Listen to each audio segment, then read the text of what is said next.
Boa tarde. Este é um momento muito especial para o IEA, Instituto de Estudos Avançados da USP, e do grupo de estudos chamado Impactos das Novas Morfologias do Trabalho sobre a Vida dos Trabalhadores e das Trabalhadoras. Esse é o 8º evento científico aberto. Os primeiros 2 ou 3 foram realizados presencialmente e, a partir da pandemia, passaram a ser realizados à distância.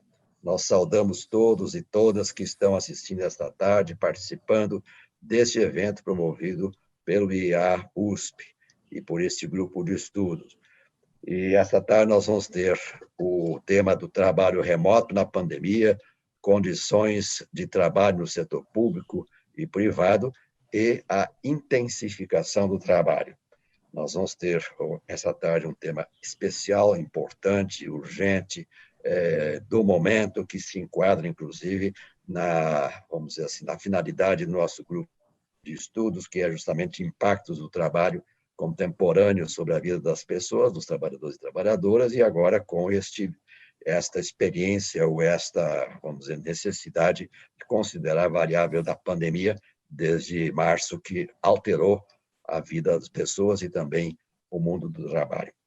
Essa tarde, este evento vai ser coordenado pela doutora Ludmila Costec Abílio, que está vinculada ao CESIT da Unicamp e é também vinculada a este grupo de estudos que eu coordeno. Eu sou o professor René Mendes e a Ludmila desde o começo do grupo, é uma das integrantes deste grupo. Nós agradecemos por ter aceito a tarefa de coordenar e de moderar e de contribuir para este evento. Ela já participou de outros eventos, como debatedora, expositora, hoje ela é a moderadora ou coordenadora.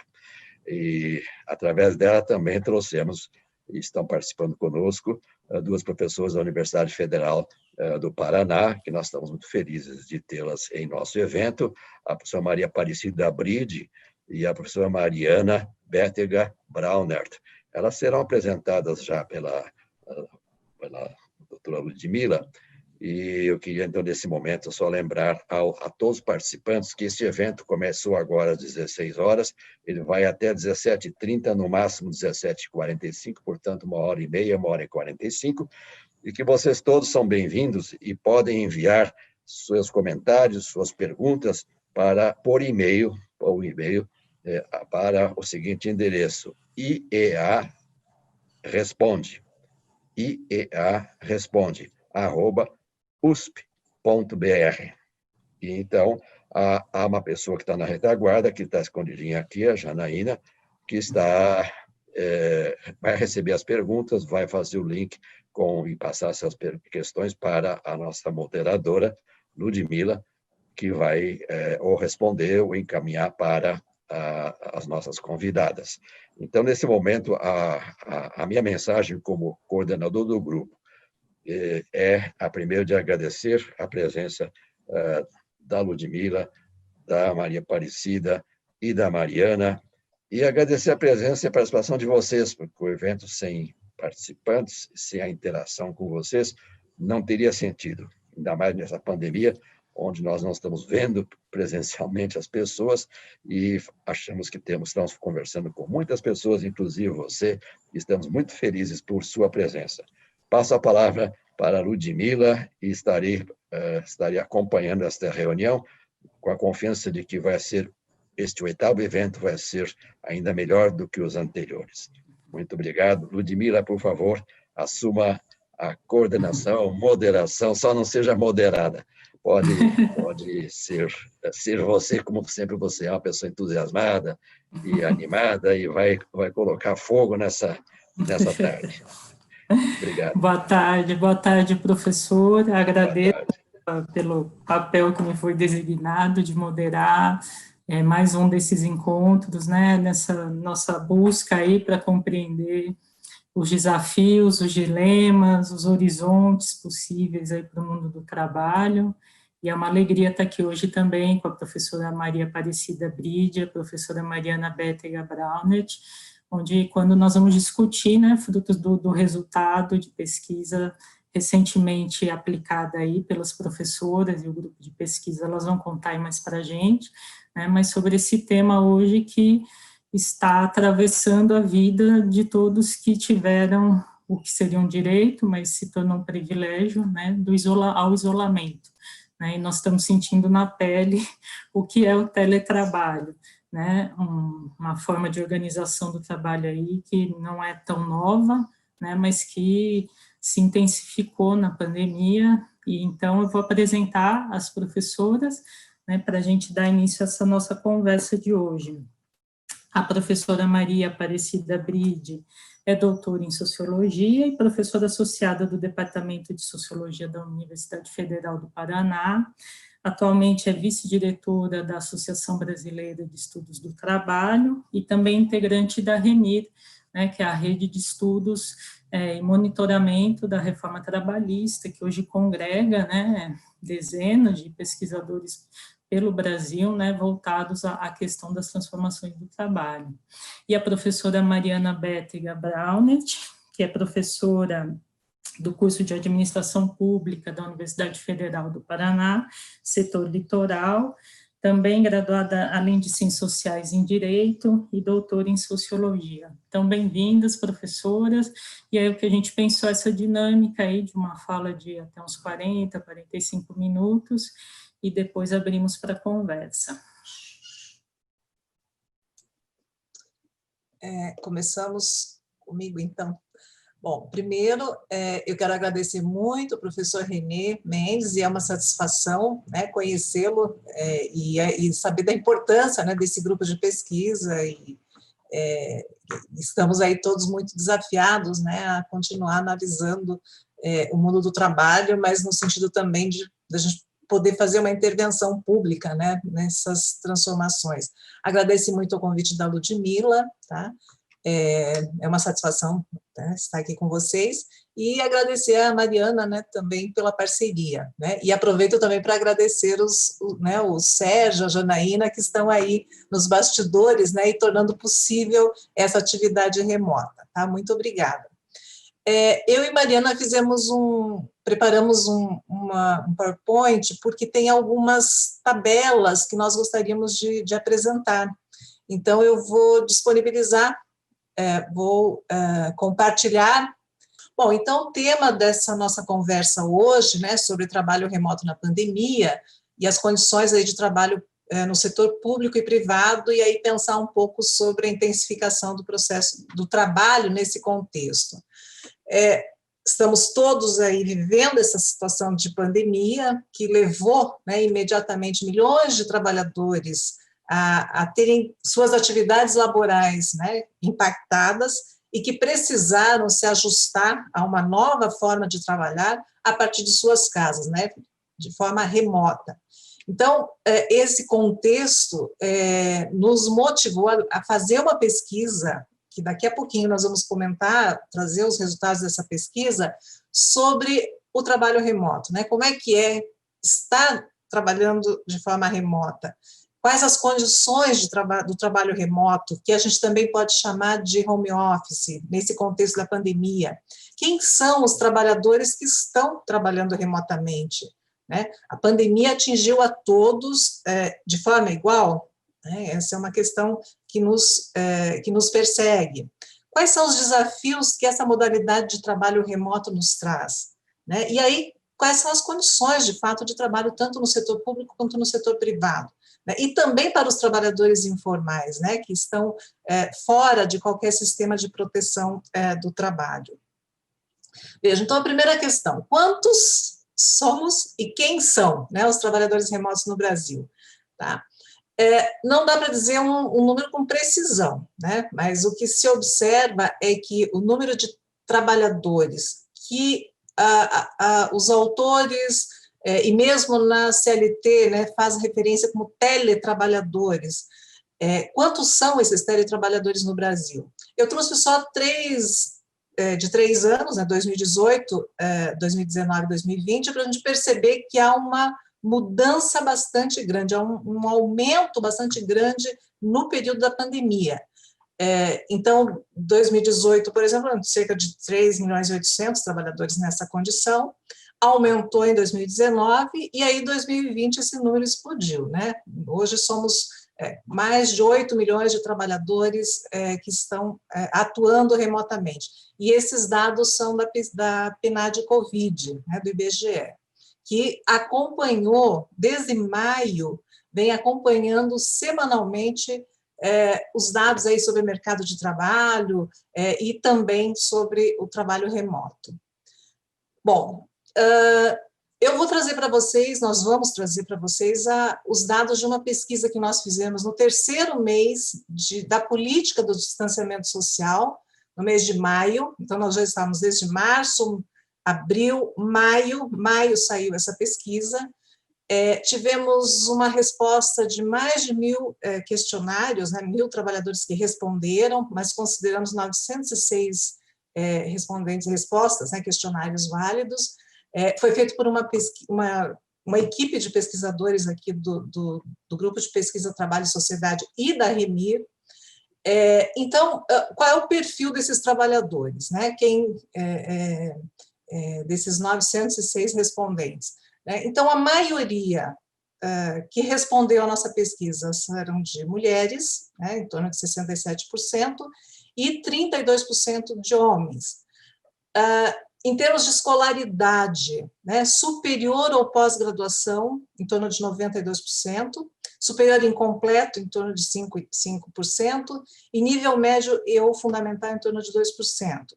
O interessante é que a pesquisa da PNAD Covid, a pesquisa do IBGE, corrobora com esses dados, né? Então, os dados dessa pesquisa, tanto a nossa, essa pesquisa, quanto a do IBGE, identificam, né, esse perfil, né, de uma escolaridade elevada, né, e isso tem muito a ver com o tipo de ocupação que pode ser realizada de forma remota. Então, a nossa pesquisa, a maioria, né, são trabalhadores do setor público, 65%, e 33% do setor privado. Em termos de vínculos de trabalho, nós também procuramos mapear, né, quais esses trabalhadores trabalhando remotamente, qual é o vínculo de trabalho que eles têm. Então, a maioria estatutário efetivo, né, 49%, em torno de 32% seletista, e por conta própria, né, e outras formas, em torno de 18%. Tá? Esse perfil tem muita relação, então, como eu já disse, com o tipo de ocupação, com o tipo de atividade que pode ser feita remotamente. Tá? É um trabalho que pode ser feito, que necessariamente exige a mediação, a utilização de equipamentos informacionais, né, computadores, webcam, rede de conexão na internet. Né? Então, não é qualquer trabalho que pode ser feito nessa modalidade. Bom, aí quando a gente pensa em o trabalho durante a pandemia, houve sim um desemprego para uma grande parcela da população, sobretudo naqueles segmentos econômicos que demandam tanto a presença física do trabalhador, quanto a presença física dos clientes usuários, né, produziu efeitos imediatos, sobretudo no setor de serviços, né, tais como o turismo e toda a cadeia produtiva, né, nesse setor, hotelaria, aviação, restaurantes, como também na chamada economia criativa, né, shows, eventos, feiras, cinema, etc. E para outros setores, sejam de trabalhadores formais ou informais, né, setor público ou privado, que a gente vai conversar um pouco hoje com mais profundidade, houve um processo de intensificação do trabalho para quem continua a trabalhar. Né? Então, para quem continua a trabalhar, houve intensificação do trabalho. No caso dos entregadores via plataforma digital, que é um objeto de pesquisa que a Ludmila, né, fez e vem desenvolvendo, né, pesquisas de forma muito importante. Profissionais de saúde, os trabalhadores remotos, caso dos professores da educação básica à pós-graduação, né, que também passaram a trabalhar de forma remota, e os trabalhadores informais, né, então impactou também os trabalhadores informais, e os trabalhadores figurados como empreendedores, né, cuja condição de desproteção desnudou sua condição de vulnerabilidade. Eu penso que isso foi um dos resultados da pesquisa que a Ludmila, né, junto com a Remir, realizou.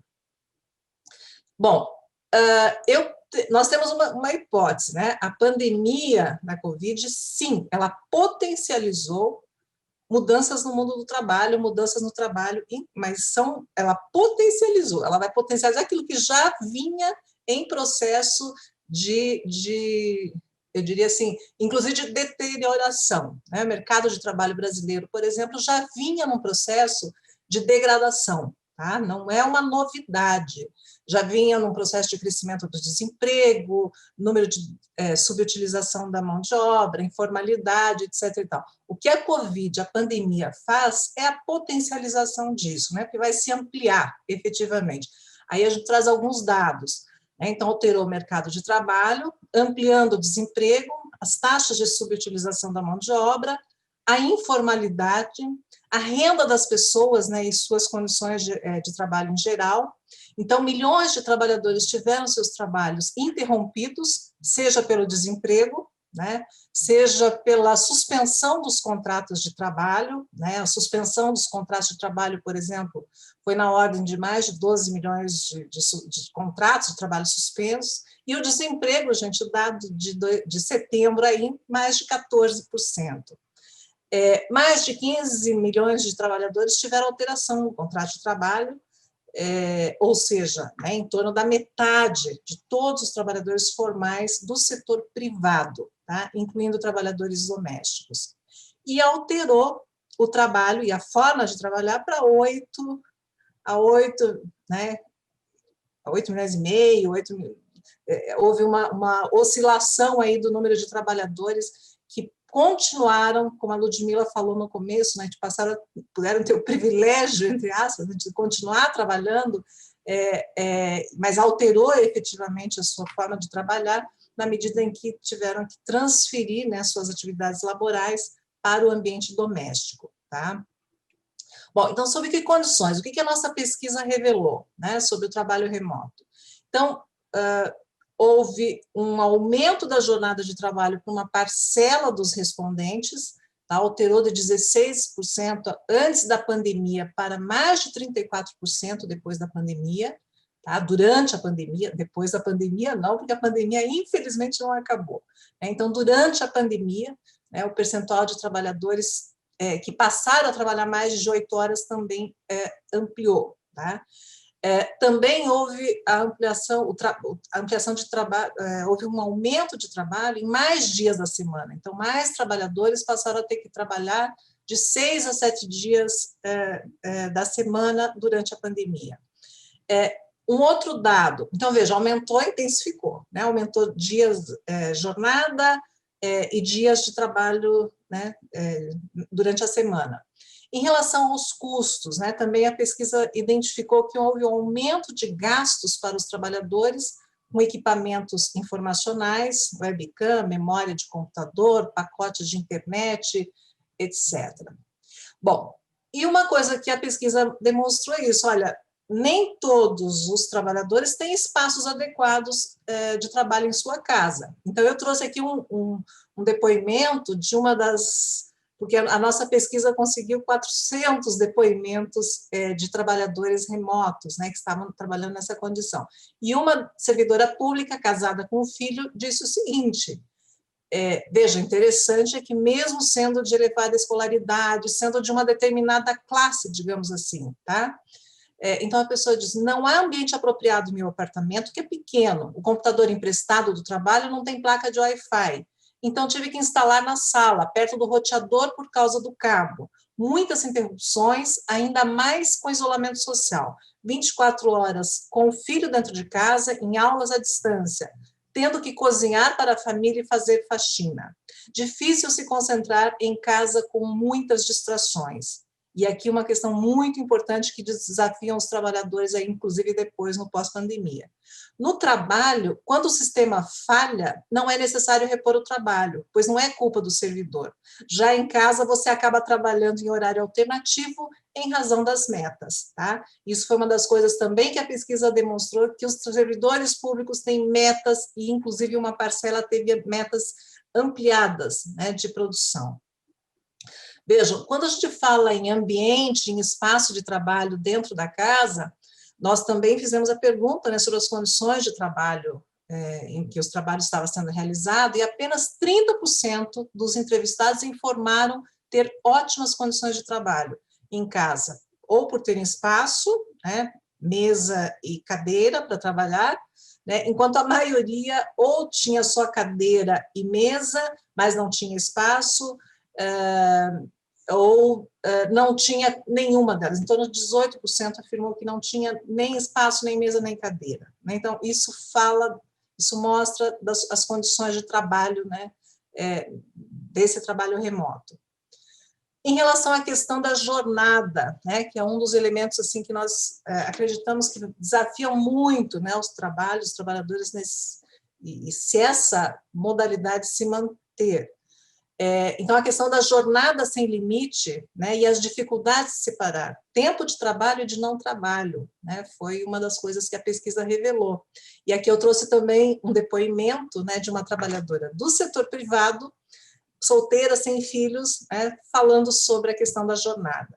Então, ela diz assim, no meu caso, o volume de trabalho aumentou muito, porque trabalho diretamente com redes sociais, e todo mundo passou a usar, e tenho que produzir muito mais materiais para postar. O WhatsApp virou instrumento de trabalho, de demandar trabalho, e sou demandada praticamente 24 horas todos os dias da semana. Aí ela diz, os empregadores perderam a noção de horário e respeito pelos horários de descanso. Veja, nos depoimentos foi muito comum esse tipo de fala, né, em relação à demanda de trabalho o tempo todo, né, você não tem mais o limite do horário que é comum você ter na empresa, né, quando você está trabalhando presencialmente. Em relação às dificuldades, nós fizemos uma pergunta mensual, quais as dificuldades e quais as vantagens de estar trabalhando remotamente?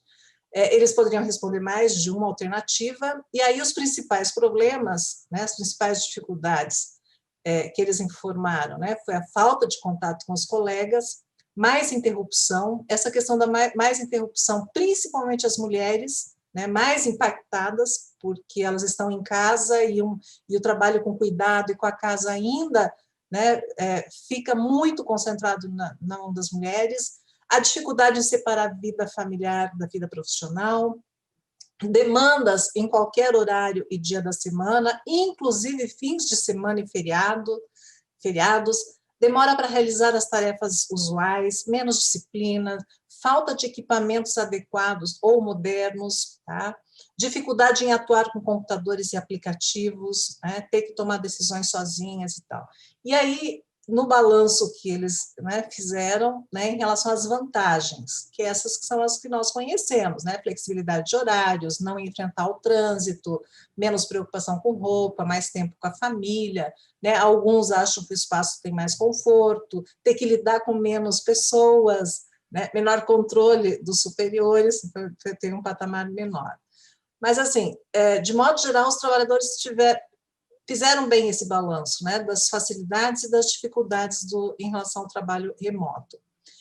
E aí, uma das questões que nós colocamos, né, quais são os desafios para os trabalhadores nesse contexto de um trabalho remoto, né? Para Rosenfield e Alves, que estudaram teletrabalho, o engajamento individualizante exigido nessas formas de trabalho implica numa postura mais ativa dos sujeitos. A individualização flagrante tende a repercutir na ação coletiva, na medida em que os trabalhadores se encontram mais dispersos entre si. E aí, um grande desafio também que se coloca é em relação ao risco da diluição de direitos, né? Os direitos e garantias conquistados pelos trabalhadores, né, foram pensados dentro de uma lógica do trabalho na empresa, com uma jornada definida e mediante uma subordinação hierárquica. E aí o que se coloca é o seguinte, né, sem regulação é um trabalho sem limite de jornada, que é o que a gente assistiu, né, e tem verificado, inclusive em outras pesquisas que acabaram saindo depois e vão confirmar um pouco isso que nós concluímos nesse estudo. Uma outra questão, todo espaço é espaço de trabalho, né? Você perde a ideia, né, coisa do trabalho lá na empresa, na universidade, e aí todo espaço é espaço de trabalho, inclusive dentro da sua casa, né? E os controles exercidos antes pelo cartão ponto, pela chefia imediata, passam a ser realizados por sofisticados sistemas de dados e algoritmos que medem a produção em tempo real. E aí a questão que fica, né? Como regular e fiscalizar essas condições de trabalho no domicílio, tá? Vejam que na empresa, a empresa ela é responsável, por exemplo, pela saúde e segurança do trabalhador, inclusive com os equipamentos, né? Com mesa, cadeira, a questão da ergonomia. E na casa, né? Como é que se dá esse, né? Quem se responsabiliza pela saúde e segurança do trabalho, né? Em relação ao sindicalismo, né? Quais são os grandes desafios para os sindicatos, né? Como o trabalho remoto leva a uma individualização do posto de trabalho, esvaindo a identidade do trabalho, que é chave para a ação coletiva. Isso exigirá dos sindicatos a adoção, possivelmente, de novas estratégias de ação coletiva, né? Então, os sindicatos também estão bastante desafiados, e, nesse sentido, nós já até conhecemos, né, iniciativas do sindicalismo de fazer pesquisas para entender o teletrabalho, o trabalho remoto, né, de se apropriar, né, e aprofundar o conhecimento a respeito dessa modalidade de trabalho para poder interferir, né, e assegurar aí condições melhores de trabalho. Aí uma outra questão, esse trabalho remoto ou teletrabalho, né, veio para ficar?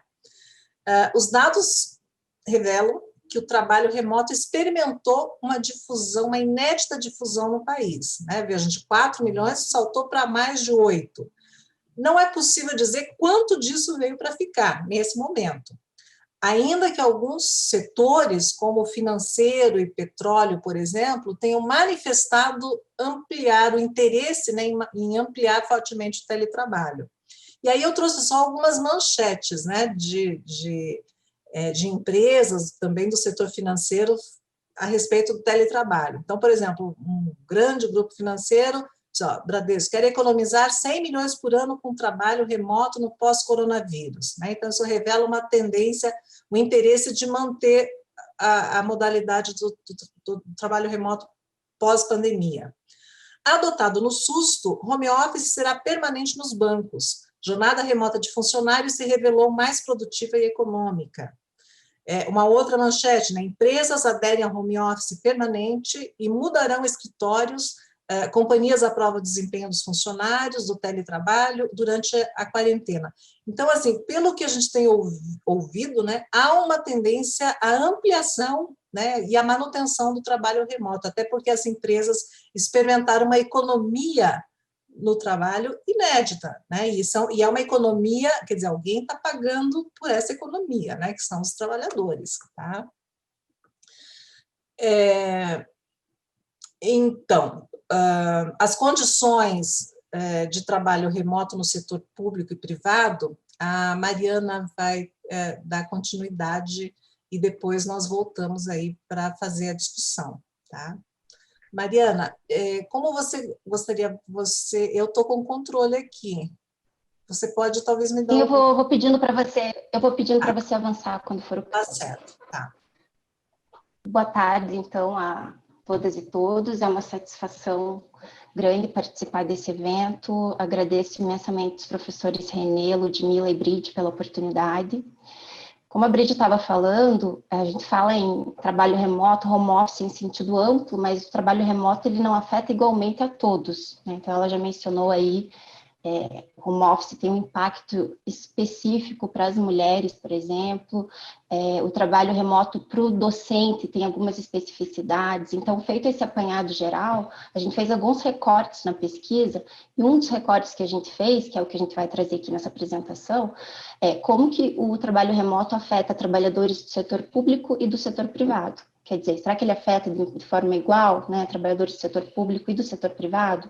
Então, antes de avançar propriamente na apresentação dos dados, fazendo uma breve contextualização em relação a algumas particularidades do trabalho no setor público, a gente tem aí um dado interessante, que é uma maior adesão do home office no setor público do que no setor privado. Então, são dados aí da PNAD Covid, em junho de 2020, 24,7% de trabalhadores do setor público estavam trabalhando de forma remota, enquanto no setor privado havia apenas 8% de trabalhadores realizando atividades remotamente no mesmo mês. Então, na nossa pesquisa, a gente teve uma maior quantidade de respostas de trabalhadores do setor público do que do setor privado, mas a gente teve também uma maior quantidade de trabalhadores do setor público que aderiu ao trabalho remoto. Como já foi dito, são trabalhadores altamente qualificados, com perfil de alta escolaridade, em sua maioria com vínculo estatutário, e dos que responderam à nossa pesquisa, a gente teve uma maior quantidade de respostas de professores, analistas do INSS e trabalhadores do Poder Judiciário. Bom, pensando, como a Brid já falou também, né, o home office, ele amplifica, né, algumas tendências aí no mundo do trabalho. Evidentemente que essa adesão aí de março para cá decorreu de uma necessidade de isolamento por conta de um vírus altamente contagioso, mas um efeito aí do home office, talvez não inicialmente pretendido, mas um efeito muito importante é a economia que ele gera, e não só para as empresas, mas também para os cofres públicos. Então, a gente tem uma notícia aí recente do Ministério da Economia, a informação é do Ministério da Economia. Entre abril e agosto de 2020, o governo federal economizou cerca de 1 bilhão com o trabalho remoto. E detalhando essa economia, ela foi feita especialmente com despesas de pagamento de auxílios e adicionais, e despesas com diárias de passagem, locomoção, serviços de água, esgoto, energia, cópia e reprodução de documentos, quer dizer, de estruturas que viabilizam o funcionamento do serviço público, né? Acho que podendo avançar já nos slides, a gente tem aí, em função dessa economia, entre outros fatores, um incentivo que a gente tem observado à adesão ao trabalho remoto, a que os trabalhadores, né, têm uma adesão voluntária mesmo após a pandemia, os trabalhadores do serviço público. E nesse sentido, o governo publicou recentemente, em julho, uma instrução normativa, a instrução normativa número 65, ampliando, normatizando, regulamentando as condições de adoção do teletrabalho no setor público. E chama atenção que essa instrução normativa, ela prevê explicitamente que o objetivo é contribuir para a redução de custos, né, do poder público e transfere várias despesas para o trabalhador. Então, os custos com energia elétrica, internet, essa instrução deixa muito clara que vão ficar a cargo dos trabalhadores que optarem por essa modalidade, e também veda o pagamento, por exemplo, de horas extras e uma série de outros adicionais, aí, como adicional noturno. Bom, e assim, é preciso ter claro, né, nesse sentido não se pode deixar de mencionar que tivemos aí a pandemia e essa adesão ao trabalho remoto justamente num governo orientado claramente por políticas de ajuste fiscal, de cortes nos gastos públicos, né, e que frequentemente e publicamente denigra a imagem não só do serviço público, como também dos trabalhadores do serviço público, reforçando muitas vezes estereótipos pejorativos e negativos. Então, a gente tem aí o servidor público passa a ser visto como um problema fiscal, né, claramente como um custo. E, nesse sentido, a gente traz aí como exemplo a reforma administrativa, né, consubstanciada pela PEC 32, que tende a precarizar o emprego público na medida em que flexibiliza as formas de contratação, propõe uma ampliação aí das possibilidades de contratação no serviço público. Podendo avançar nos slides também, de posse, então, dessas informações gerais desse contexto aí, do trabalho no serviço público, desse contexto geral, a gente indaga, né? As condições de trabalho remoto no setor público são as mesmas do setor privado? E já trazendo inicialmente justamente essa questão relacionada aos gastos, a gente perguntou para os trabalhadores se eles tiveram aumento de gastos com o teletrabalho. E daí, curiosamente, uma quantidade maior um percentual maior de trabalhadores do setor público afirmou ter tido, sim, aumento de gastos do que trabalhadores do setor privado. Então, 56,13% de trabalhadores do setor público afirmaram que, sim, tiveram aumento de gastos, né? Enquanto apenas 43,73% dos trabalhadores do setor privado afirmaram ter tido aumento. E, em relação a esse aumento, quando perguntados mais detalhadamente, eles relataram que o gasto aumentou principalmente com equipamentos de infraestrutura, como a Brigitte já tinha mencionado, pacotes de plataformas digitais, internet, webcam, etc. Avançando para o próximo slide, outro dado que chama bastante atenção e muito curioso é que, indagados esses trabalhadores, eles tinham que cumprir metas de produtividade. Os trabalhadores do setor público, um percentual maior, afirmou que tem que cumprir metas de produtividade do que trabalhadores do setor privado. Então, aí 51% de trabalhadores do setor público contra apenas 51,45% de trabalhadores do setor privado disseram que tem que cumprir metas. E esse dado é muito interessante porque ele reforça o que algumas pesquisas qualitativas sobre o trabalho no setor público vêm mostrando, que é que o trabalho no setor público, a gestão do trabalho, ela cada vez mais incorpora essas formas de gestão típicas do setor privado, né, de cobrança por desempenho, por meta, por produtividade, contrariando a visão de senso comum que se tem de que o setor público ganha muito, trabalha pouco, etc. Então, esse é um dado que nos chamou muita atenção. Avançando, então, para a próxima tabela.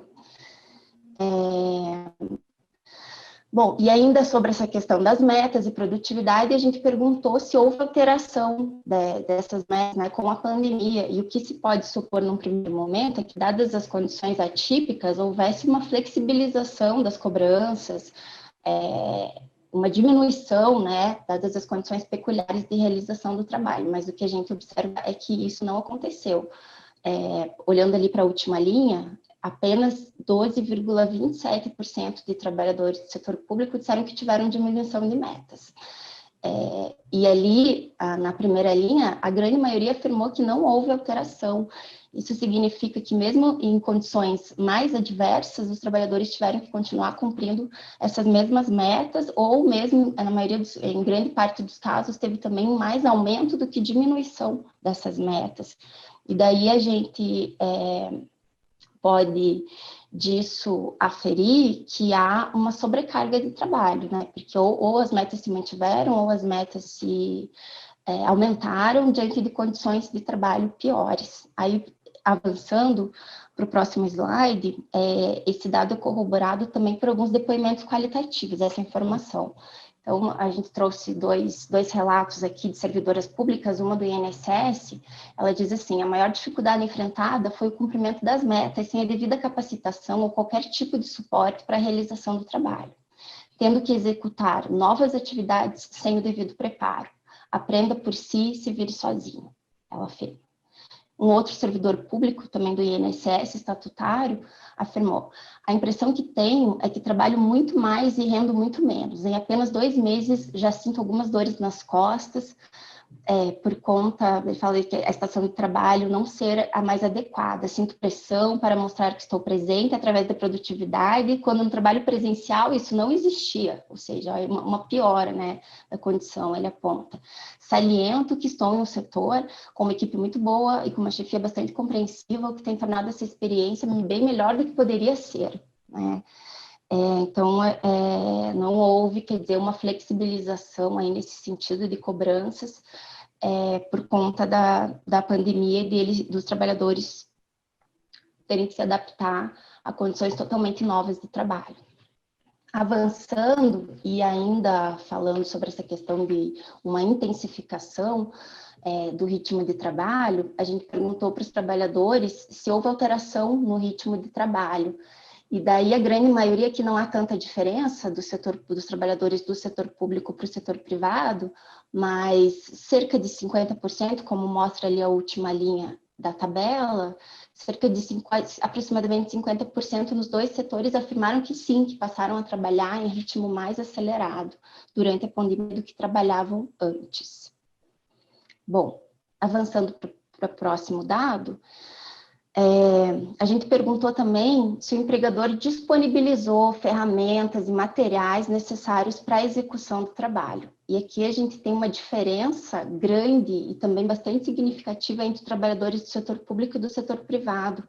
Como mostra ali a primeira linha da tabela, 72% aproximadamente dos trabalhadores do setor privado afirmaram que sim, tiveram um suporte dos seus empregadores nesse sentido, e apenas 51,26% dos trabalhadores do setor público tiveram esse suporte, né, dos seus empregadores. Avançando para a próxima tabela, a gente indagou também sobre como os entrevistados avaliavam o trabalho em casa. A Brígida já comentou um pouco sobre isso, as condições de trabalho no espaço doméstico, e aqui no sentido mais ergonômico, as condições de cadeira, mesa, mobiliário adequado, olhando ali, atentando para a última linha, aí a gente tem uma diferença muito grande também, apenas 13,11% de trabalhadores do setor público afirmou que tem condições excelentes de trabalho. E uma quantidade bem maior de trabalhadores do setor privado, 56,91%, afirmou que possui essas condições excelentes. Bom, então, assim, para concluir, né, o que esses dados nos mostram em conjunto? Um primeiro ponto é que se a pandemia, né, afeta todos os trabalhadores no sentido genérico, a gente pode dizer, intensificando o trabalho, quer dizer, aumentando a carga, aumentando a pressão, os trabalhadores do setor público não estão em condição mais vantajosa que os trabalhadores do setor privado, como a gente pode supor no primeiro momento, né? Então, esses dados que a gente traz comparativos sobre o setor público e o setor privado, eles contrariam muitas visões de senso comum que se tem sobre o trabalho no serviço público. Esse é um primeiro ponto.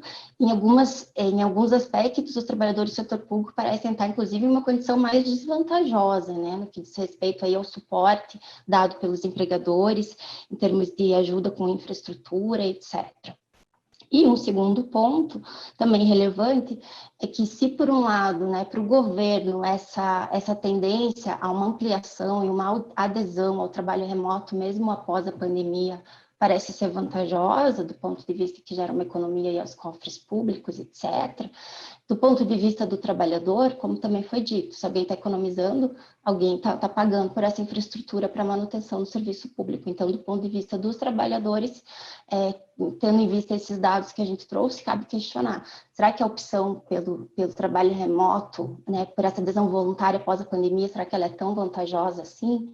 Né, será que ela não colabora aí para um processo de precarização já em curso também entre os trabalhadores do serviço público? Então, são essas as reflexões que a gente deixa. Obrigada.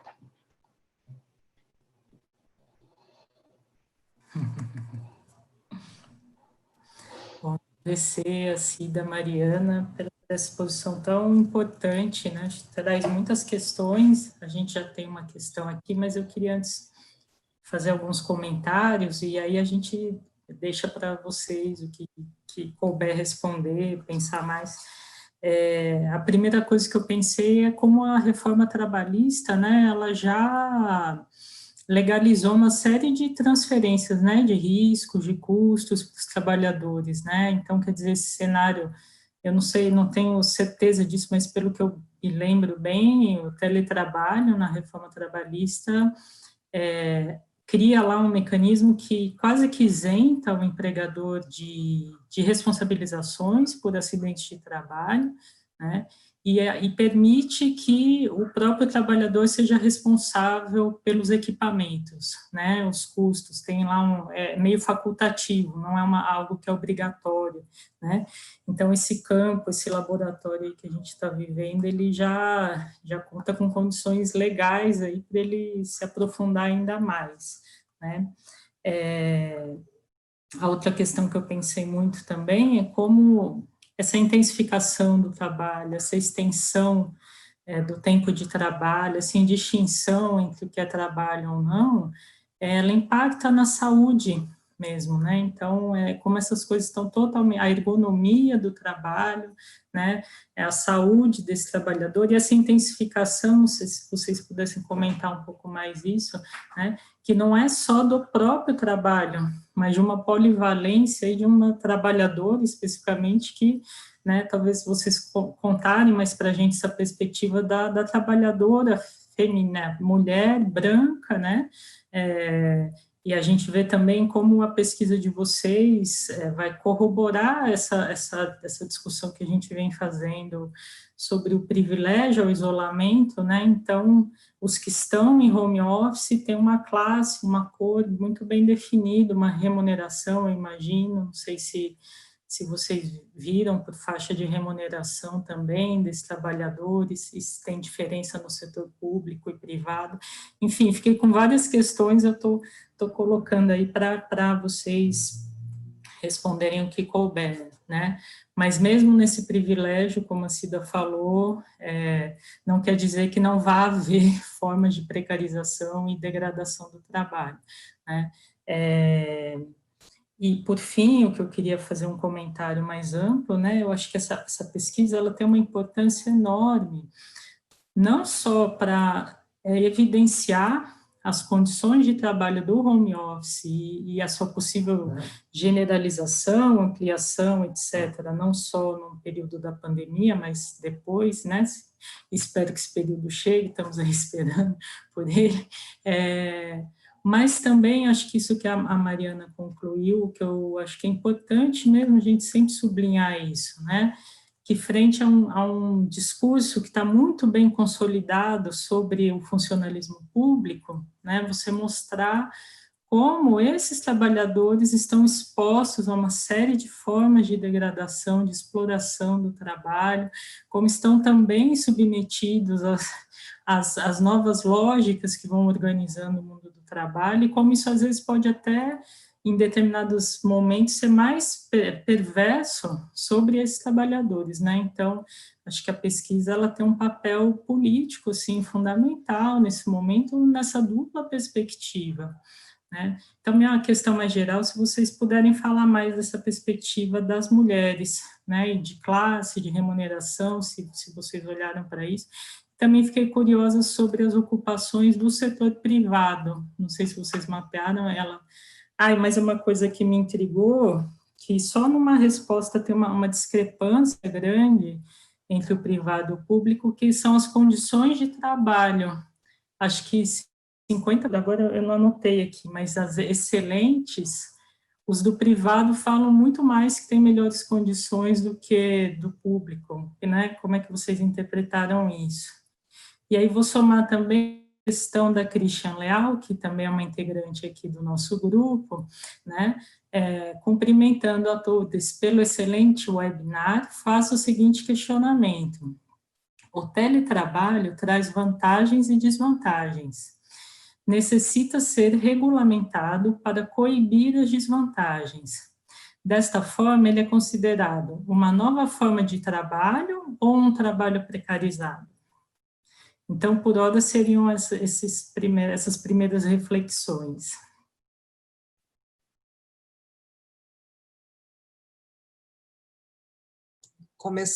Quer começar, Mariana, ou invertemos?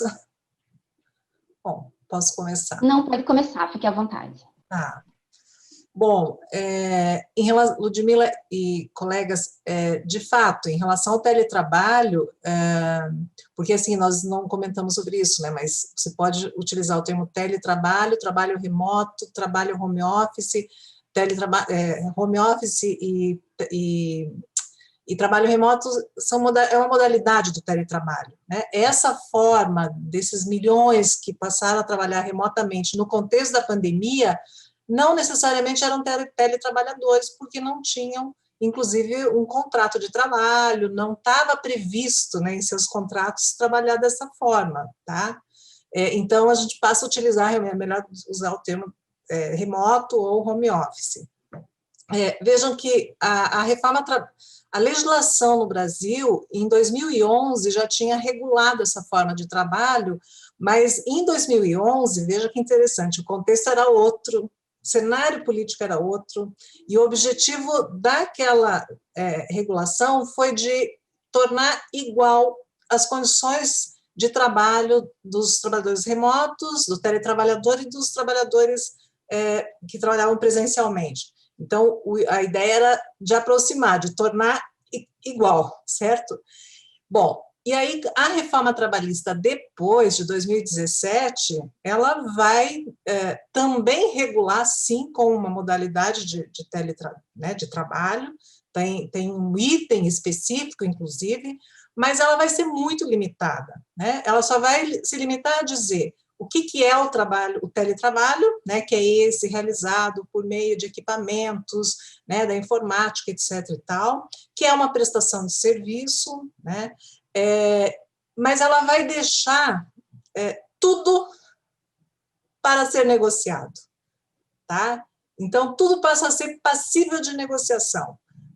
Então, não assegura nada, não assegura direitos, não assegura condições, não assegura, né, a igualdade de trabalho, não assegura a mesma condição para trabalhadores presenciais e trabalhadores remotos, né, trabalhadores em teletrabalho. Então, a reforma trabalhista, nesse sentido, ela foi perversa, né? Mais uma, porque ela não assegurou aos trabalhadores condições, né? Inclusive, você falava em saúde, né? Inclusive de assegurar, né, a responsabilização sobre saúde, né, equipamentos, etc. e tal.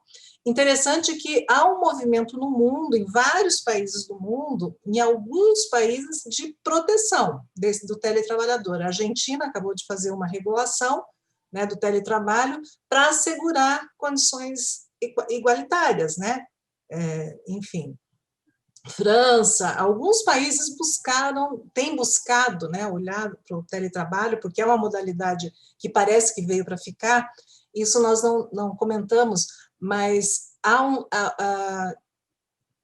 nos países desenvolvidos, em alguns países no mundo, há um maior número de teletrabalhadores do que nos países em desenvolvimento, nos países periféricos, na África, por exemplo, tá? Porque tem a ver com o tipo de trabalho, com a própria dinâmica econômica.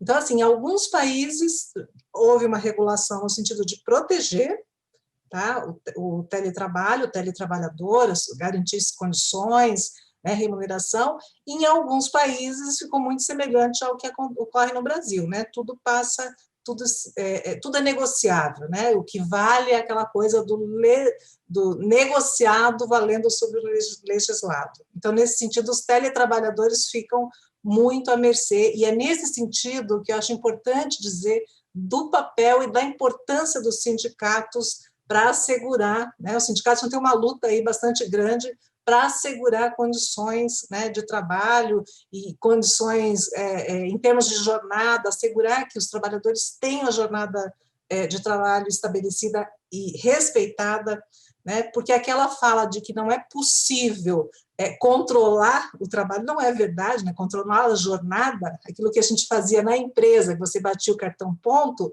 aqui não é mais o cartão ponto, mas existem os sistemas, né, o software que permite identificar quando o trabalhador se conecta e quando ele se desconecta, né?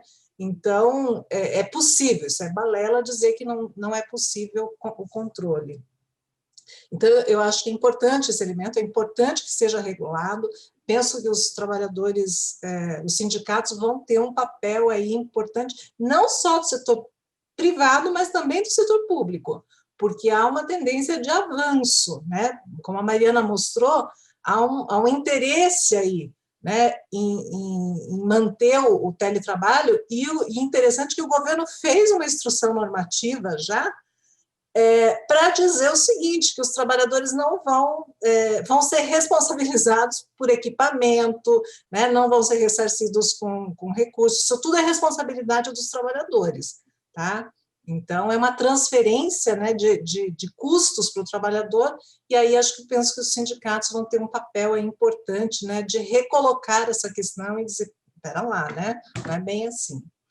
Em relação à questão da saúde, nos depoimentos, né, muitos depoimentos afirmando já, e isso era a terceira semana da pandemia, era o terceiro mês da pandemia, muitos trabalhadores já falando, né, que sente dor nas costas, estresse, né, aquilo que o depoimento de uma das trabalhadoras falando, olha, agora eu tenho que dar conta, mesmo que se há um problema de conexão, eu tenho que me virar, eu tenho que ficar depois do horário, eu tenho que, né, varar à noite. Foram muitos depoimentos de trabalhadores dizendo que tinham que varar à noite, né, porque não conseguiam trabalhar.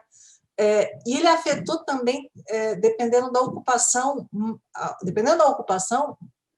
afetou mais ainda. Por exemplo, muitos depoimentos de professores, né, da educação, da rede pública, por exemplo, tendo que se virar, né, gravar aulas, né, eles tinham que preparar a aula de uma forma e depois fazer todo o processo de gravação e um aprendizado. Você tem que trabalhar, assegurar, né, a realização da tarefa e, ao mesmo tempo, aprender. Então, isso também dá uma percepção de intensificação. Né? Eu não sei fazer, eu tenho que dar um jeito, eu tenho que ler tutorial, eu tenho que ver tutorial, né? E não tenho mais o colega ali para ajudar, né? Para contribuir, enfim, coisas que você consegue resolver numa conversa, pessoalmente, agora na modalidade remota fica tudo mais difícil, né? Porque tudo depende dessa relação aqui. Tudo ser feito por computador, por mensagem, por WhatsApp, e-mail, etc. e tal. Eu acho que alguém perguntou sobre as vantagens e desvantagens do teletrabalho. Vejam, os trabalhadores identificam como uma possibilidade e uma vantagem. É bom você trabalhar em casa, tá? Muitos falando, olha, o ideal seria que fosse uma forma híbrida, né? Você trabalhar uma parte em casa e uma parte, né, na empresa, porque também há esse problema, né, que alguns trabalhadores se ressentem, de não ser visíveis, de não se eles não aparecem. Quer dizer, como é que eles, inclusive em pesquisas, por exemplo, da Daniela Oliveira, né, falando, olha, ele precisa de vez em quando aparecer na empresa, porque se ele não aparece, ele fica fora de promoção, ele fica fora, né, de novas possibilidades. Então, né, existe essa dimensão pública do trabalho. Então, eu coloco assim, que tentando responder, mas não sei se vou conseguir responder de forma satisfatória, o teletrabalho, o trabalho remoto, ele é contraditório, ele tem essa contradição, né? Ele, ao mesmo tempo que ele te permite, te dá algumas seguranças, né, alguma tranquilidade, ele também te coloca essas outras questões, né? Veja, uma trabalhadora, eu tenho que produzir mais, eu tenho que fazer mais, porque eu tenho que aparecer, porque eu não apareço, ninguém está me vendo, né, produzir, tá? Em relação às mulheres, Ludmila, Renê, colegas que estão aí assistindo, isso foi muito evidenciado, tanto é que na segunda parte, na parte 2 do relatório, né, nós fizemos um capítulo só identificando as condições de trabalho das mulheres, em que o trabalho das mulheres se diferenciava em relação aos homens, e assim foi nítida a diferença, né? A gente inclusive identificou que o papel da divisão sexual do trabalho ainda se mantém, né, as mulheres como sendo as grandes responsáveis pelo trabalho com o cuidado, trabalho com a casa. Nós utilizamos um software, né, de análise textual das respostas, e as palavras mais recorrentes para os homens eram diferentes das palavras mais recorrentes para as mulheres. Enquanto para as mulheres era cuidado, saúde, para os filhos, né, o cuidado com a casa, interrupção, para os homens era, não, trabalho em casa, mas no sentido de, né, de gestão do tempo, né, eram outras as preocupações. Então, muitos depoimentos de mulheres, assim, realmente assoberbadas, por quê? E aí, você falou em classe nós estamos lidando com uma classe média. Quem faz o trabalho remoto, né, são aquelas atividades, aquelas pessoas que fazem parte disso que a gente chama daquelas ocupações de classe média, que antes da pandemia tinham, né, faziam refeições fora de casa, né, iam para o restaurante, né, comer aquilo, digamos assim, não faziam a refeição, todas as refeições, não tinha que cozinhar todas as refeições. A partir da pandemia, do distanciamento, você passa a ter que cozinhar todas as refeições em casa, né? E atender criança, né? E, ao mesmo tempo, o trabalho profissional. Então, realmente, a intensificação para as mulheres, nesse contexto do trabalho remoto, foi muito percebido aí na pesquisa. Acho que eu falei demais, desculpa. Acho que a Bride, de fato, respondeu já a grande parte das questões. Assim, só complementando essa questão que a Ludmila colocou, é muito interessante, né? A despeito de todas as críticas que se possa fazer ao trabalho remoto, ainda assim é um privilégio poder estar trabalhando remotamente. Inclusive, foi colocado, né, no início da pesquisa, um colega nosso do grupo que participou também falou, mas será que é o melhor momento da gente criticar o trabalho remoto? Afinal, as pessoas né, é um privilégio as pessoas poderem estar trabalhando remotamente. Surgiu essa questão, então, de fato, aí parece uma ambiguidade. A gente acredita que, a despeito de todas essas críticas, de toda essa ponderação, a gente não pode deixar de colocar a realidade do trabalho remoto, né? O que significa para os trabalhadores, né? Feita essa consideração muito importante de que, de fato, ele é um privilégio no atual contexto. E essa questão muito interessante também que a Ludmila colocou sobre as condições de trabalho ali uma quantidade maior de trabalhadores do setor privado afirmou que tem uma melhor infraestrutura, a gente acredita que seja por conta do perfil mesmo, né? Como a Bride colocou, o perfil de trabalhadores de classe média, média alta, escolarizada, e daí entre os trabalhadores do setor privado a gente teve grande da parte de resposta de advogados, engenheiros, psicólogos, profissionais liberais, então talvez pessoas com uma alta renda que por conta disso têm uma boa estrutura. E daí, por fim, uma questão que é extremamente relevante também, a Bride já colocou bem essa coisa, a relevância desse recorte de gênero, né, e como que o home office mostrou quanto as mulheres ainda são as mais responsáveis pelas atividades domésticas e de cuidado, e dado esse perfil não só dos nossos entrevistados, mas esse perfil de trabalhadores que podem realizar trabalho remoto, que é um perfil aí de trabalhadores brancos, de classe média, média alta, talvez essa clivagem pensando em termos aí, gênero, raça, classe, que tem mais se evidenciado na nossa pesquisa foi a de gênero, porque talvez do ponto de vista de classe e de raça seja uma categoria mais homogênea, né? E que tenha talvez os que a gente, não sei se podemos chamar de privilégio, podemos deixar em aberto de trabalhar remotamente. Só para complementar. Eu esqueci de perguntar, viu, Ludmila, nós não colocamos a questão da remuneração, então foi uma falha, né, na nossa pesquisa, mas não levantamos isso. Mas pesquisa é assim, né, Bride? Só depois que a gente tem os dados, que a gente vê a pergunta, como tinha que ter sido feita, o que faltou, se pudesse voltar um pouquinho. Mas é parte da nossa produção de conhecimento aí mesmo, né? E eu fiquei pensando, mesmo sem ter o rendimento, por exemplo, o telemarketing tem algumas ocupações, né, de baixa qualificação, baixa remuneração, que estão no home office. Elas apareceram também na pesquisa? De teletrabalhadoras, praticamente não, né? Teve assim um grupo... Não. Foram principalmente as ocupações, essas que a Mariana já comentou, né? Profissionais liberais, analistas, consultores, administradores, vários tipos de analistas, né? Analistas de TI, trabalhadores do setor bancário. Isso.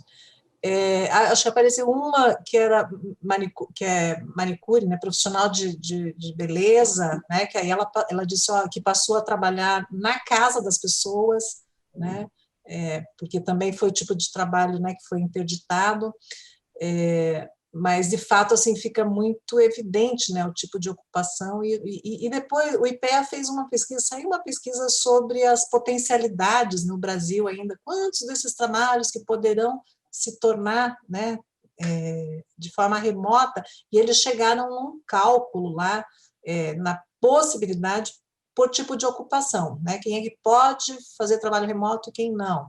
aí, de fato, né, profissionais intelectuais, profissionais da ciência, administradores, né, tem um potencial maior de realização dessa forma de trabalho. Então, o teletrabalho pode avançar, tá, no Brasil. Eles chegaram a quase 23%, né, de ocupações, das ocupações da CNAE, que eles analisaram, que poderia passar a ser feita de forma remota. E aí também chegaram a um indicador, né, aquelas ocupações que não têm potencial nenhum para se tornar teletrabalho, né? Então, pesca, né, atividades de segurança, né, tem uma série de ocupações que não é possível, né, ser feita da forma remota. Teve alguém que perguntou se o teletrabalho essa questão se ele veio se ele é uma modalidade de trabalho nova, ou é uma forma de Isso, trabalho foi a precário. pergunta da Olha, crítica, né? pois É uma nova forma de trabalho ou é um trabalho precarizado? Ele é uma nova modalidade de trabalho, tá? Não só no Brasil, como em vários países do mundo que já, inclusive, regulou essa forma de trabalho. Né? É uma forma de trabalho que uma parcela de trabalhadores até diz que quer fazer. Eu gostaria de trabalhar, porque ele tem essa potencialidade também de você trabalhar a partir de qualquer parte do mundo. Né? A Fernanda Boyer estudou aqui os teletrabalhadores no TRT, na Justiça do Trabalho aqui do Paraná, e ela identificou trabalhadores que estavam trabalhando remotamente em outra parte do mundo. Né? Então, ele tem essa potencialidade também. A questão da precarização é realmente o processo de regulação. Né? Os países que conseguirem regular essa forma de trabalho, né, para assegurar condições decentes, né, condições dignas, digamos assim, de trabalho, não vai ter, né, vai escapar dessa coisa da precariedade, né, do trabalho. Né? Mas ele é uma modalidade que parece que veio para ficar, tá? Porque ele já está, ele tem países assim que ele tem um número muito grande de trabalhadores já nessa modalidade, tá? E é interessante isso, né, Cida, que você falou, que me remete às discussões que a gente tem feito em relação ao trabalho por aplicativo, que apesar dele ser altamente flexível, né, e fica sem distinção, o que é tempo de trabalho, o que não é, a pessoa vai gerenciando o próprio tempo de acordo com uma série de determinações que não é ela que faz, mas o empregador, né. Mas, apesar dele ser altamente flexível, os meios técnicos para a regulação deles hoje estão totalmente disponíveis, né? Quer dizer, você pode ter total controle sobre quanto é que esse trabalhador trabalhou, em que período, tal, né? Então, é realmente uma questão política, né? A não regulação, ela não é uma questão técnica, porque é muito flexível, né, a gente poderia até se, não tem como fazer essa distinção entre o que é e não é isso, né, pelo contrário, é mais fácil até regular esse trabalho em alguma medida, né. A Tarsila também do nosso grupo aqui, a Tarsila Machado Mazer, acho que fala o sobrenome, desculpe Tarsila se falei errado, ela disse, boa tarde, parabéns aos palestrantes pela excelente apresentação. Meu questionamento em relação ao trabalho remoto, os sindicatos estão preparados para acompanhar todas estas alterações tecnológicas e conseguir negociar com os empregadores para assegurar condições adequadas de trabalho? Como eles terão de se preparar?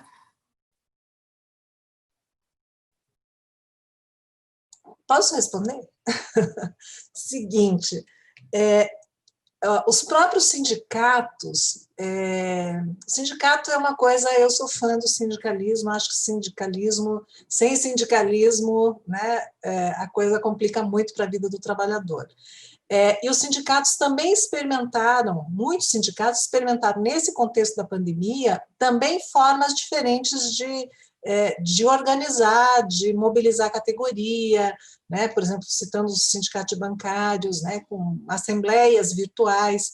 Né? Então, o Diese apontou tem acompanhado, né, o número de itens, pautas, por exemplo, que tem sido negociado em relação ao teletrabalho, E há um avanço do número de negociações, de cláusulas sobre o teletrabalho, né, assegurando condições condições de trabalho, regulamentando, enfim, né, o teletrabalho,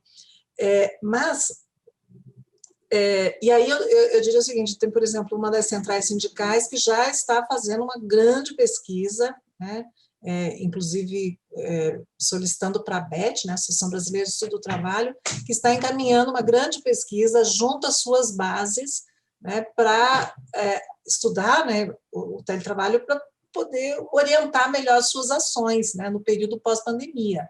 Então, eu vejo assim, nós vamos ter sindicatos e sindicatos, né, como sempre, né, aqueles sindicatos em que as categorias estão melhor organizadas, né, em que eles têm mais, né, assim, são, digamos assim, até estão mais atentos, né, a essa nova realidade, eles vão conseguir interferir no debate, né, embora a situação toda hoje seja muito adversa, né, para os trabalhadores, de todas as formas, né, quer dizer, hoje os sindicatos têm que fazer um esforço muito maior, né, porque há uma situação mesmo né, que é geral, né, em relação às formas de organização coletiva, né, a gente vive uma sociedade lá que o Larval e Dardot fala muito, né, de uma sociedade neoliberal em que as pessoas têm buscado resolver suas questões do plano individual, né, e isso é um problema, né, mas eu ainda acredito né, na força do sindicalismo, acho que os sindicatos estão se preparando, muitos aqui, e aí tem a ver com a organização das categorias, né? Quanto mais organizado o sindicato, quanto mais forte o sindicato, melhor eles têm conseguido interferir, tá? Inclusive negociando pautas, né, em relação ao teletrabalho. Mas eu diria assim que o pós-pandemia vai exigir, sim, vai desafiar os sindicatos a avançar nessa linha, né, nessa direção, tá?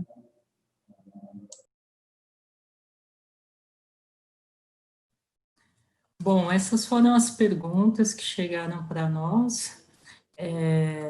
Então, não sei se vocês querem fazer um comentário final sobre a pesquisa, sobre alguma coisa que ficou em aberto, né? Aí a gente pode, vocês fazem os comentários e a gente vai, então, encerrando o nosso evento. Ainda que fiquem aí muitas questões, temos que olhar para esse relatório de vocês com muita atenção, que eu acho que ele traz dados importantíssimos aí para a gente refletir sobre uma série de questões do mundo do trabalho hoje, né? Então, se vocês quiserem fazer uma fala de conclusão.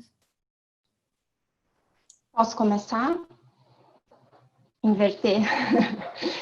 Sobre essa última questão que foi colocada, né?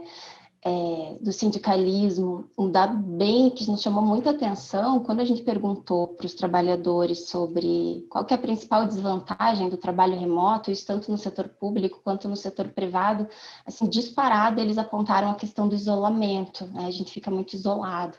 Então, a gente aí automaticamente, né, se questiona quais são os impactos disso para a organização coletiva, né? O quanto que esse trabalho remoto, home office, tende a uma fragmentação ainda maior aí dos trabalhadores, ressaltando que os sindicatos, né, já vinham num processo aí com a reforma trabalhista, que afetou também muito o sindicalismo, tendo que se reorganizar em termos de arrecadação financeira, etc.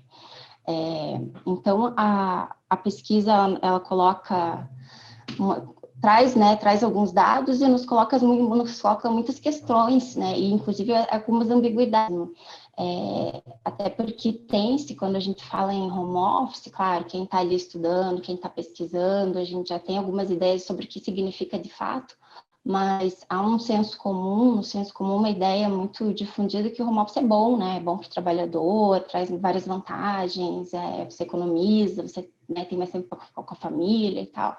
Então, a gente traz dados no sentido de, como a Ludmila bem colocou, aí uma função política um pouco, né, de mostrar o que é de fato esse trabalho remoto, o que é esse trabalho remoto no setor público também.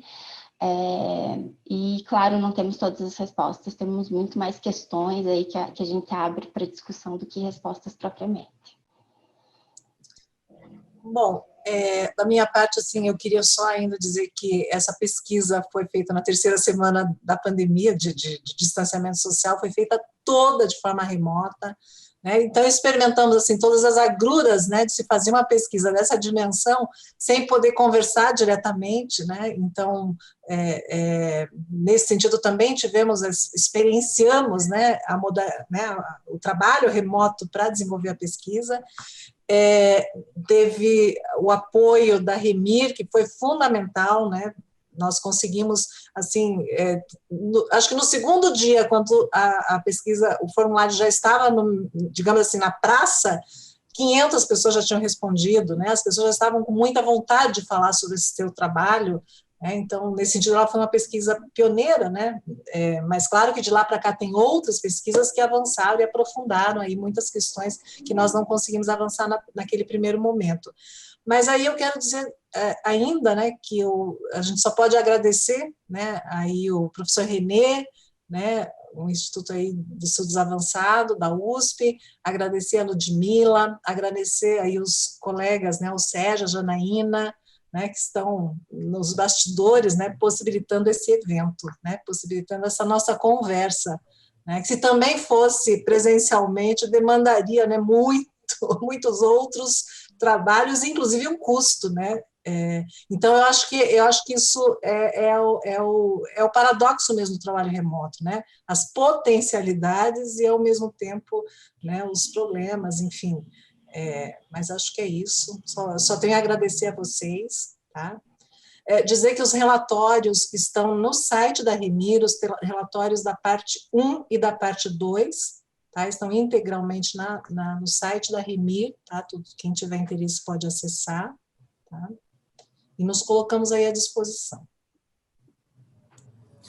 Então, Cida, Mariana, queria muito agradecer a presença de vocês, a essa conversa tão importante aí que nós tivemos hoje. Agradecer também a Janaína Oliveira, ao Sérgio Villani, que possibilitam, né, que esses encontros aconteçam, e especialmente ao professor René, né, que vem construindo esse espaço com muito afinco e dedicação, né, professor? Então, também agradecer a esse trabalho coletivo aí que o senhor vai nos possibilitando fazer também. Obrigado, obrigado, Ludmila, obrigado, Mariana, obrigado, Aparecida Bride, gostei muito do evento, vocês primeiro fizeram uma apresentação muito agradável, muito didática, né? Segundo, trouxeram o que vocês pesquisaram e com a análise, a crítica, a discussão, enfim, contribuições importantes a partir desses dados empíricos que também foram objeto da pesquisa. Queria cumprimentar vocês muito, lembrar, eu vou fazer 2 comentários ainda, mas queria lembrar que vocês estão vinculados à ABET, Associação Brasileira de Estudos do Trabalho, e à Remir. A ABET, ela é também integrante da Frente Ampla em Defesa da Saúde dos Trabalhadores, como outras entidades, são 50 instituições e entidades que fazem parte, e a ABET foi uma das primeiras que expressou, por decisão da diretoria, liderada pela companheira Patrícia Vieira Trópia, de Uberlândia, a adesão a esse movimento social chamado Frente Ampla em Defesa da Saúde dos Trabalhadores e das Trabalhadoras. E de sorte que nós estamos aqui também por este caminho aqui, através do IAUSP, esse grupo de estudos, reforçando estas alianças institucionais e pessoais, sobretudo numa época em que nós não podemos estar muito perto uns dos outros, né, fisicamente, mas também aproveitamos para construir ou para fortalecer ou para renovar essas parcerias e esse trabalho, mesmo que seja à distância. Vocês estão em Curitiba, né? E eu estou em São Paulo, e Ludmila acho que está em Campinas, mas temos eventos gente do Brasil inteiro e também do mundo. Sorte que conseguimos reunir num evento do IA, que realmente era presencial e dependia de trazer as pessoas. Foi uma das vantagens, um dos ganhos secundários de podermos fazer uma reunião até organizada ou planejada num tempo relativamente curto. Eu agradeço muito vocês por terem se disposto a participar, a trazer essas contribuições, enfim, a compartilhar conosco, partilhar conosco essas reflexões extremamente apropriadas, oportunas, enfim, equilibrando aspectos técnicos, científicos com políticos e em várias dimensões, que é isso que nós estamos precisando, porque senão não há como sair desse imbróglio. Antes de terminar, eu queria fazer só 2 comentários. O primeiro é que a corrida pelo teletrabalho neste ano, a partir de 15 de março, por aí, meados de março, ela se deu também como uma forma, para não dizer até hoje, a única forma de, vamos dizer, se proteger em relação à pandemia. Então, essa eclosão e esta corrida pelo teletrabalho, inclusive nós do IA, desde essa data, não vamos mais lá no Instituto, infelizmente, alguns também estão indo, ou agora tem havido alguns eventos internos lá, mas, assim, todos nós nos abrigamos em nossas casas, digo, justamente este grupo que vocês caracterizaram bem, que até fiquei surpreendido, a alta proporção de pessoas, por exemplo, com nível superior, inclusive com pós-graduação, e como foi mencionado aqui, brancos, enfim, deram as características, o perfil geral dessa população, que foi, vamos dizer assim, não só pôde estar aderir ao teletrabalho, como, de alguma forma, se tomou o teletrabalho como o trabalho à distância, o home office, enfim, como um mecanismo de proteção contra o risco do contágio. Então, nós temos nos questionado, também no IA e também em outros eventos, muitos eventos, é o oposto, quem não pôde, quem não teve esse privilégio. Foi mencionado aqui algumas vezes a palavra, o aparente privilégio. E então a pergunta era assim, fique em casa, trabalhe em casa. Nós questionamos muito sobre a questão, primeiro, se tem casa, né, pegando agora o universo de trabalhadores e trabalhadoras, ou da população economicamente ativa do Brasil, justamente usando os mesmos dados da PNAD, e a PNAD não Covid, mas a PNAD anterior, justamente mostrando que grande parte da força de trabalho ou não tem casa para ficar, ou não pode trabalhar em casa porque a casa não comporta nenhum trabalho, ou a natureza das suas atividades, que a maior parte das pessoas que tiveram que sair, portanto, ao sair para trabalhar, essa saída para trabalhar significou também expor-se ao risco do contágio e, portanto, do adoecimento e mesmo da morte, e que vários estudos epidemiológicos na situação brasileira vieram mostrar que justamente aqueles que mais morreram, quer dizer, as categorias que mais morreram foram aqueles que tiveram que estar na linha de frente ou tiveram que trabalhar, inclusive para que nós pudéssemos ficar em casa. E não só do transporte público, da saúde, já foi mencionado aqui, da linha de frente da saúde, da segurança, das comunicações, e dos transportes, já foi mencionado também, e também em outras atividades que, inclusive, prosperaram muito, além do home office, prosperaram muito as atividades que também são objeto dos nossos estudos, dos entregadores, dos trabalhadores em plataformas de aplicativos, e de sorte que essa possibilidade do trabalho à distância, ela foi um divisor para a proteção de pessoas frente aos riscos da pandemia. Agora, existe a possibilidade de uma vacina que também causa tanta polêmica desnecessária, porque está com o mesmo, atrás dela existem vamos dizer assim, mesmo espírito mal, de ataque às pessoas e vamos dizer, de desrespeito à vida humana, à desvalorização da vida humana. Porém, a vacina seria uma possibilidade de alguma forma, vamos dizer, democratizar, socializar a proteção. Mas o ficar em casa foi muito discriminatório. Fique em casa, isolamento social, distanciamento social.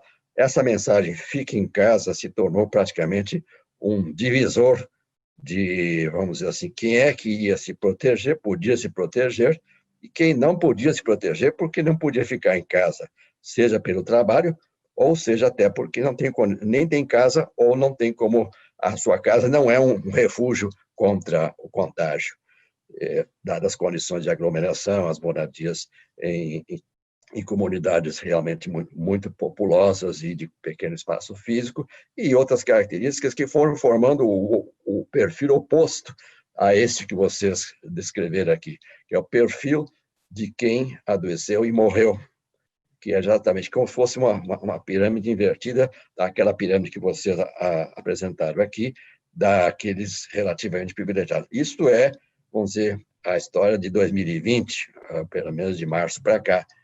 Porém, justamente a questão é que agora meu segundo comentário é que para o projeto neoliberal, para a retirada de direitos de trabalhadores, para todos os ataques a direitos sociais, a pandemia foi uma bênção, caiu do céu. Alguns até usam outras expressões, mas eu vou dizer até numa linguagem mais religiosa, caiu do céu porque era uma oportunidade boa para arrumar um bom pretexto, um bom motivo para fazer aquilo que o projeto neoliberal sempre quis fazer e ensaiou na reforma trabalhista e vem aperfeiçoando. Basta ver o teor das medidas provisórias do governo federal, as MPs, umas passadas, não passaram, e sempre aproveitando para tirar direitos, sempre aproveitando para tirar direitos, e sempre aproveitando para, de alguma forma,